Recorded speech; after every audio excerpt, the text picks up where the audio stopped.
एक बार की बात है, एक पिता अपने बेटे के साथ पतंग उड़ा रहा था। पतंग आसमान में बादलों को छूती हुई हवा के साथ लहरा रही थी।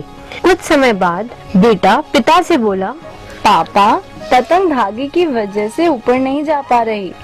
हमें इस धागे को तोड़ देना चाहिए। इसके टूटते ही पतंग ऊपर चली जाएगी।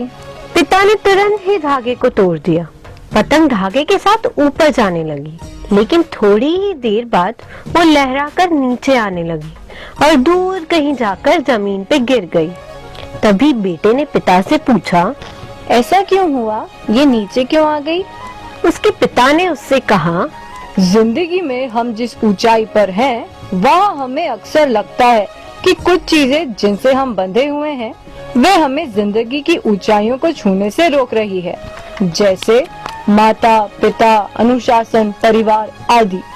इसलिए हम सोचते हैं कि हमें उनसे आजाद हो जाना चाहिए। लेकिन जिस तरह पतंग धागे से बंधी हुई है, ठीक उसी तरह हम भी इनसे बंधे हुए हैं। असल में यही वो धागा होता है जो हमें उस ऊंचाई पर बनाए रखता है। अगर तुम इस धागे को तोड़ दोगे तो तुम एक बार तो उस पतंग की तरह ऊंचाई पर जाओगे, लेकिन बाद में उसी पतंग की तरह कहीं दूर जमीन पर गिर जाओगे।